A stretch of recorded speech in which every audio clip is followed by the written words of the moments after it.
There's a clock hidden inside U.S. law, and almost nobody knows it's ticking. Wait 5 years after joining a terrorist group, and Congress says you get to keep your American passport. I just watched a senator scream that his own colleague was defending terrorists for questioning that clock. He wasn't exaggerating for effect. A man convicted of plotting an ISIS attack was released instead of being deported. He later carried out an attack that killed a U.S. Army lieutenant colonel at an ROTC program in Virginia. That wasn't a hypothetical. That was the law working exactly as written. Watch what happens when someone in Congress finally asks why. It's more than astounding. It should be unconstitutional. Thank you. Thank you. Speaking of astounding, your comments are astounding, Senator. You mentioned a few words, horrific. I think to the American taxpayer that's been ripped off by people who came to this country, to rip them off, that's horrific. You talk about bizarre, no, it's my time now. It's my time. You went over time, it's my time. Bizarre is the idea that you would be here in this committee defending violent murderers from being deported, that you would be defending violent rapists from being deported, that you would defend people who took advantage of the good people of this country, their taxpayer dollars. That is bizarre. A terrorist who kills American citizens, you know what's bizarre is your defense of that. So forgive me if your 24 million Americans should be, or naturalized citizens should be afraid. That's ridiculous. You have no. You have nothing but fear-mongering here. What I'm saying in this bill is, if you do those things to the American people, if you take advantage of taxpayers, you're not recognized. If you commit a terrorist act, if you commit wholesale welfare fraud, within 10 years, you're damn right we're deporting you. If you're convicted, it's not being accused of anything. If you are convicted in a court of law of these crimes, absolutely we should not only convict you, but we should deport you. Gone. And if you think that's some sort of like negative assertion towards me, I'll take it. I love it. That's what we should be doing more of in this country, because people are coming here and they're ripping off taxpayers. And I, for one, don't want to see it anymore. And if you want to have that debate in public, we can do it, but that's what this hearing is about, to examine the Scam Act. So I'd just like to expose a few of your lies in your most recent dissertation on the dais here. So, Mr. Cuccinelli, I want to ask you, federal naturalization law requires prospective citizens to show good moral character, attachment to the Constitution, and a disposition towards the good order and happiness of the United States, correct? That is correct. Okay. So a naturalized citizen who later joins ISIS, spies for our enemies, joins a cartel, or steals millions from American taxpayers through fraud, raises the simple question of whether that person actually met the requirements for citizenship, right? It does, yes. And really, on many of these instances, you're building on the 5 years to 10 years, right? I mean, within 5 years, that's right. That's the biggest difference. That's the biggest difference Plus here. adding the fraud pieces. So I want to use, with the time that I have, let's make this a little bit more concrete, and you reference this individual. I want to start by addressing the case of Mirsad Ramich. Mirsad Ramich was approved for naturalization in 2009, but refused the oath, refused to cite the oath of allegiance at his naturalization ceremony, and instead recited the Islamic oath and cursed all non-Muslims. Is that correct? Yes. Okay. Do you think that Mr. Ramich at that point was attached to the principles of the Constitution and well-disposed to the good order and happiness of the United States? Quite the opposite. Okay. But he was allowed to be naturalized anyway, correct? He was. Okay. In factory line fashion, undoubtedly. Yes. So Ramich later joins ISIS and participates in atrocities that killed more than 100,000 people. Is that correct? He did participate in ISIS battles, yes. Okay. Do you think that Mr. Ramich joining ISIS and engaging in terrorism with a few years of becoming a citizen is evidence that he was not attached to the principles of the Constitution at the time of his naturalization? It certainly is, yes. Okay. So I want to talk about the terrorists at Old Dominion. This man was born in Sierra Leone and became a naturalized citizen. He was then convicted of attempting to carry out an attack on behalf of ISIS, but he was released from prison back onto the streets of the United States rather than denaturalized and deported, correct? That's right. Okay. And the consequence of the U.S. legal system, allowing him to roam free in our country rather than denaturalizing him and deporting him, was that he was able to commit a terrorist attack involving an ROTC program in Virginia, killing a lieutenant colonel. Is that correct? Yes, Yeah. he did. This is just the absurdity. I actually think this is sort of a common sense solution here, but that's where we are. Mr. Fishman, I want to ask you, under current law, joining a terrorist organization is grounds for denaturalization, but only if that occurs within 5 years, correct? 5 years of the naturalization? Yes, and it's also a rebuttable presumption.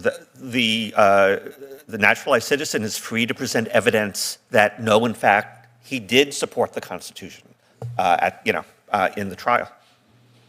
So, but in this instance, Jallow joining ISIS occurred more than 5 years after his naturalization. So denaturalization, current law wouldn't cover him, correct?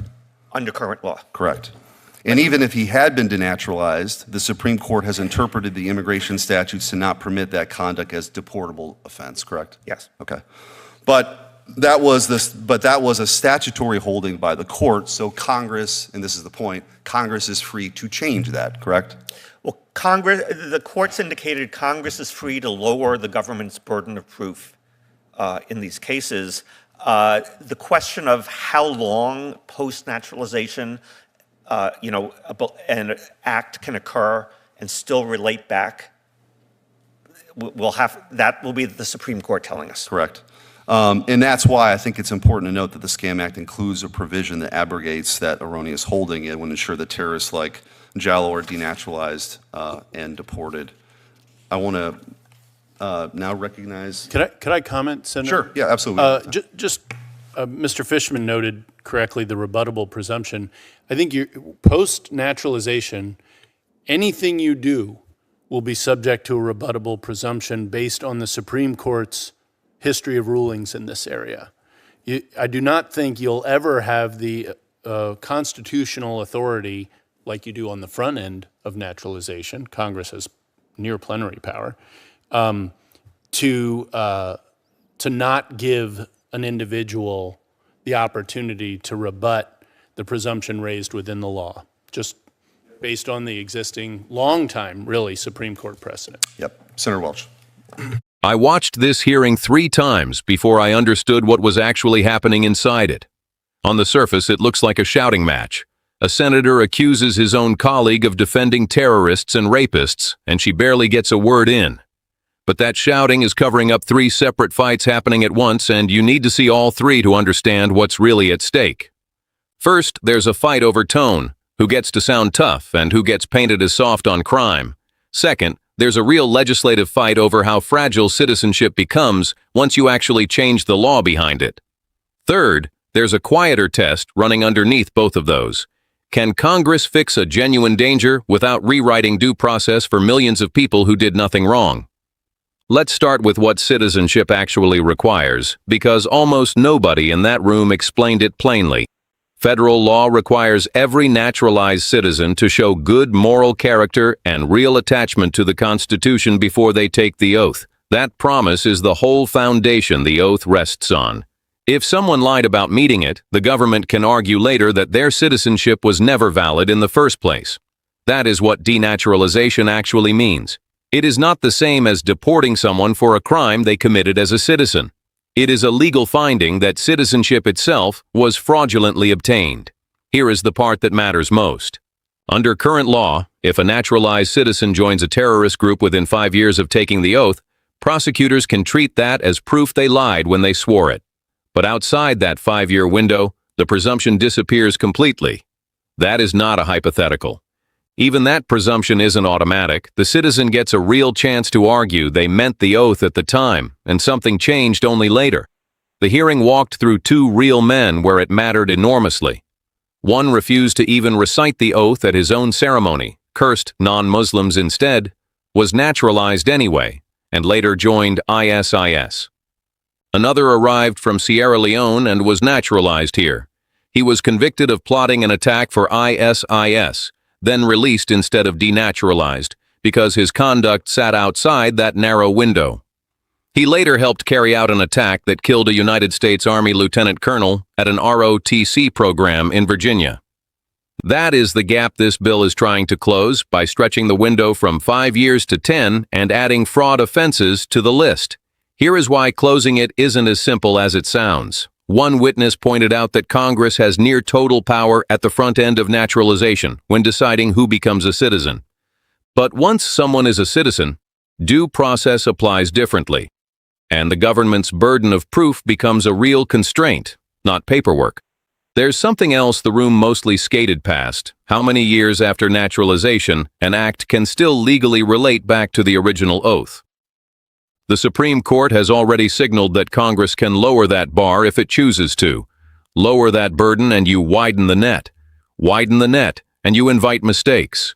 Invite mistakes into a law this serious, and citizenship stops being a settled right and starts being a permission slip that can be revoked years later.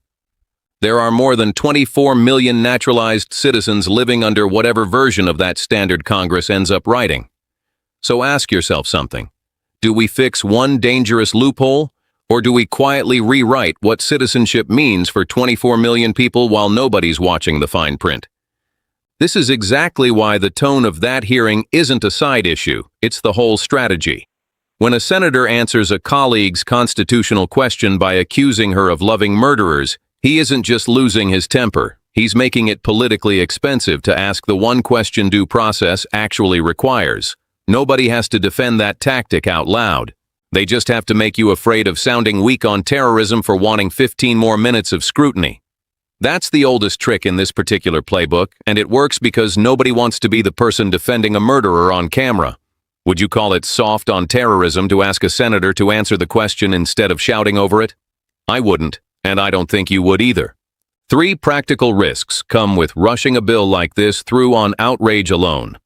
First, citizenship stops functioning as something stable and starts functioning as something conditional, reopened years later on a lowered standard of proof. Second, immigration fraud provisions, once broadened, rarely stay aimed only at the people who scam taxpayers out of millions. Third, prosecutors gain leverage that almost never gets narrowed again, no matter who runs the Justice Department next. And underneath all 3, communities that already feel targeted by immigration enforcement pull even further away from the agencies meant to protect them. None of that means the underlying danger is invented. A real gap in the law let a convicted man walk free instead of being deported, and he used that freedom to kill someone. That fact should not be minimized by anyone serious about public safety. But closing a real gap and quietly rewriting the burden of proof for millions of citizens are 2 completely different projects. Congress has a responsibility to do the first without sliding into the second, while everyone's attention is on the shouting. The lesson here isn't that lawmakers should stop responding to real threats. Obviously they should. It's that the language written into a statute, not the volume of a hearing, decides who actually gets protected and who gets exposed later. A senator can be genuinely right that a loophole is dangerous and still be using a dishonest shortcut to avoid explaining exactly how far his fix reaches. Both of those things can be true at the same time. A functioning legislature is supposed to be the one place where someone can say that out loud without being accused of loving terrorists for saying it. So if this hearing stuck with you, don't let it end as a clip you scrolled past. Read what the bill actually says before you decide what it means, because the 24 million people it affects won't be in the room when the final language gets written. Ask your senator whether they've read it too, not just reacted to it. Share this breakdown with someone who only saw the shouting and missed the statute underneath it, because we are the only check left on whether this law protects the country without quietly rewriting what it means to belong to it.